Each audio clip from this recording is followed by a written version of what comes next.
अब देखिए फिर अध्याय 4 सारणिक में प्रश्नावली 4.2। लेकिन इस प्रश्नावली के प्रश्नों को बनाने से पहले, इससे पहले जो वीडियो भेज रखे हैं सारणिकों का गुणधर्म, उस वीडियो को एक बार फिर से देख लीजिए। अगर जब तक सारणिकों के गुणधर्म नहीं आ पाएगा तब तक इस प्रश्नावली का कोई भी प्रश्न नहीं बनना है। तो इस वीडियो को देखने से पहले एक बार फिर से आप लोग जो सारणिकों के गुणधर्म हैं, इनके जो 7 प्रॉपर्टी बता रखा था उसमें 7 के 7 प्रॉपर्टी को बनाइए, तब जाकर के इस प्रश्न को बनाते हैं इसमें से। तो देखना फिर अब इस प्रश्नों को बनाते हैं इसमें से। तो जो प्रश्न दे रखा है अभी करके सिद्ध करना है इसमें से, इसमें बहुत, इसके बाद भी और प्रश्न है इसमें से। अभी प्रश्नों में सिद्ध करना है। एक सारणी दे रखा है, इसका मान 0 सिद्ध करना है इसमें। तो इसमें कहा सारणी को डेल्टा से दर्शाते हैं। तो इसमें कहा माना डेल्टा इक्वल टू, आगे है पहले में दे रखा है एक्स वाई जेड, और सेकंड में दे रखा है ए बी सी, तीसरे में दे रखा है x plus a y plus b z plus c. तो अब इसका मान ज्ञात करने के लिए इसका मान 0 ज्ञात करना है। अब इसमें से ऑपरेशन अपने दिमाग में सोचते रहना है इसमें से। तो सबसे पहले यदि मैं C1 और C2 को जोड़ देता हूं तो कैसा आ जाएगा, x plus a y plus b z plus c, फिर ये इसके बराबर हो जाएगा।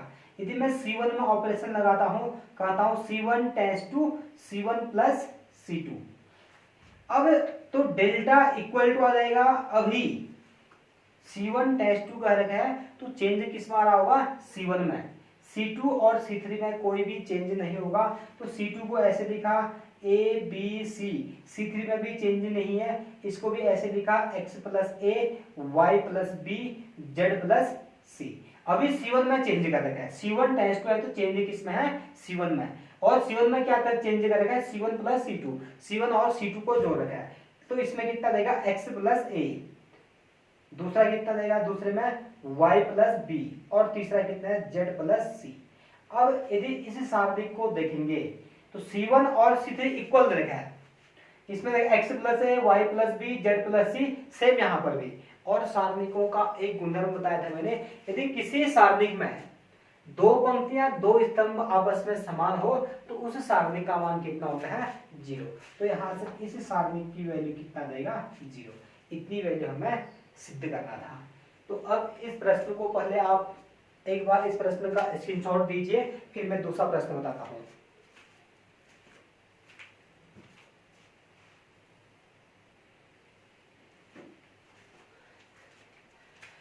तो अब देखिए फिर इस प्रश्नावली का दूसरा प्रश्न, और दूसरे प्रश्न में भी दे रखा है कोई एक सारणिक दे रखा है, इस सारणिक की वैल्यू सिद्ध करना है 0 के बराबर।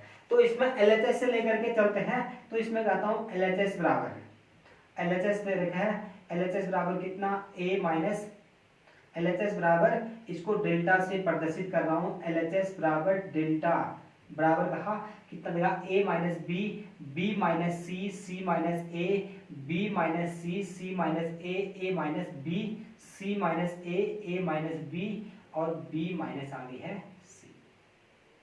तो अब नई लाइन में से देखते हैं पहले, यदि हम इस सारणिक में से C1 में ऑपरेशन लगाए, C2 में, C3 में, या R1 R2 R3 में, यदि C1 में मैं अभी C1 में ऑपरेशन लगा रहा हूं, मैं यदि C1 में ऑपरेशन करता हूं, यदि C1 C2 और C3 को जोड़ देते हैं तो वैल्यू 0 आ जाए, A से A कैंसिल हो जाए, B से B कैंसिल, और C से C कैंसिल।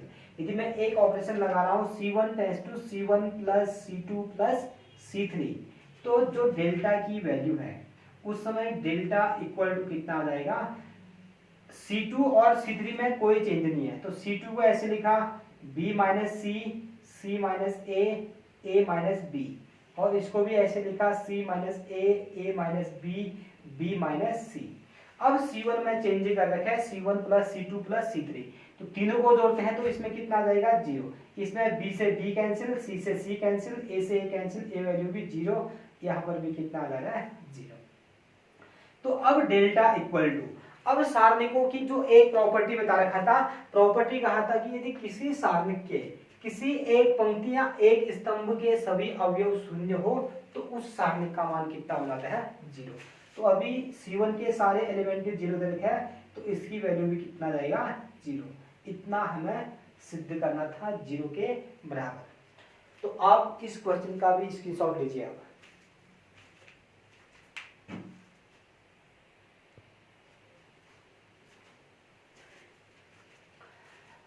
अब इसमें जो तीसरा प्रश्न देखा है, तीसरा प्रश्न है कोई एक सारणिक दे रखा है, इस सारणिक की वैल्यू भी सिद्ध करना है 0 के बराबर। तो इसका मान 0 के बराबर सिद्ध करने के लिए सबसे पहले हम LHS से लेकर के चलते हैं। तो LHS equal to delta equal to जो वैल्यू दे रखा है 2 3 5 7 8 9 और दे रखा है 65 75 86।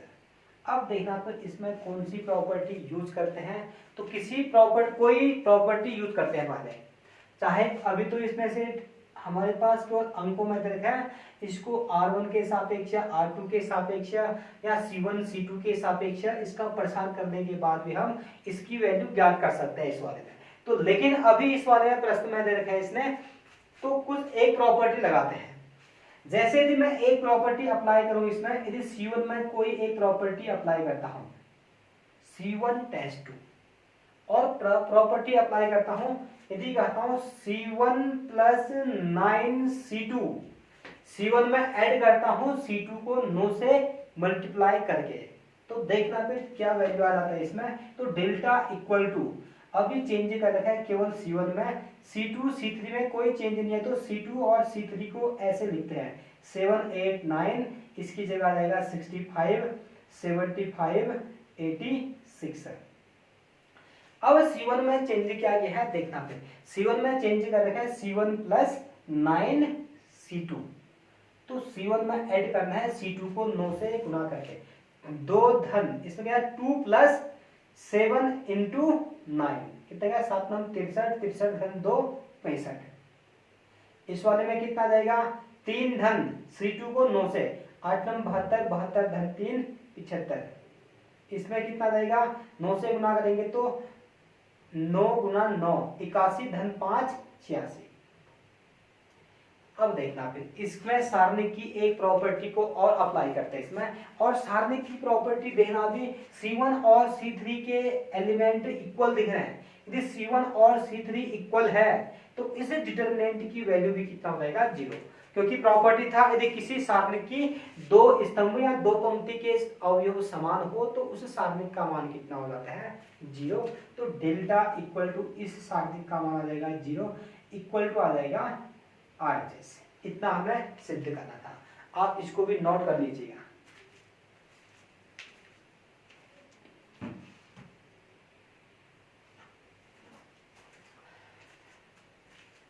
अब इसी का जो नेक्स्ट क्वेश्चन दे रखा है प्रश्न संख्या 14 है, एक डिटरमिनेंट इसमें भी दे रखा है और इस डिटरमिनेंट की वैल्यू 0 के इक्वल सिद्ध करना है इसमें।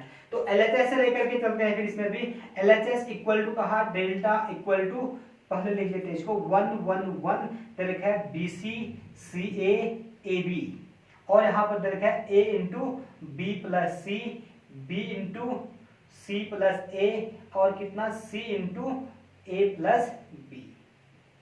अब देखना पे इसकी वैल्यू याद करते हैं। सबसे पहले इसको ऐसे लिखा 1 1 1, इसमें आ जाएगा BC CA AB, यहाँ से A से अंदर गुणा कर रहा हूं तो कितना देगा AB प्लस AC। इस वाले में कितना आ जाएगा BC प्लस BC, बीच में रखा है इस वाले में जो इस वाले में कितना लिखा B into C plus A, तो यहाँ पर भी कितना जाएगा इसमें आ जाएगा BC प्लस AB, यहाँ पर गुना करेंगे तो AC प्लस कितना देगा BC।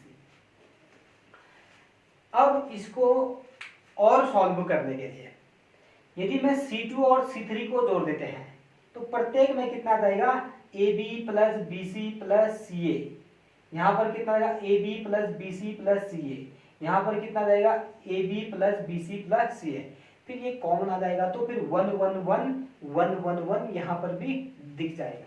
तो अभी मैं एक ऑपरेशन लगा रहा हूँ C3 में और C3 में ऑपरेशन लगा रहा हूँ C3 में कर रहा हूँ C3 tense to C3 plus C2। अब ऑपरेशन लगाया मैंने C3 में, C3 टेस्ट टू C2। तो अब देखना फिर इस ऑपरेशन को लगाने के बाद कितनी वैल्यू आता है। तो अब डेल्टा इक्वल टू हो जाएगा, अभी चेंज कर रखा है किसमें हमने, C3 में। तो C1 और C2 को ऐसे लिखते हैं। तो C1 ने रखा है 1 1 1 और C2 की जगह कितने हैं, BC CA AB। और इसकी जगह जोड़ते हैं, फिर इसको जोड़ेंगे तो कितना आ जाएगा इसमें, AB plus BC plus CA। इसमें भी जोड़ देते हैं, कितना आ जाएगा इस वाले में भी, AB plus BC plus CA। इसमें भी कितना आ जाएगा, AB plus BC plus CA। अब जाकर के जो C3 दिख रहा है, C3 में से कुछ उभयनिष्ठ दिख रहा है। क्या दिख रहा है, AB plus BC plus CA। तो अब कहते हैं इसमें से C3 से AB plus BC plus CA उभयनिष्ठ लेने पर,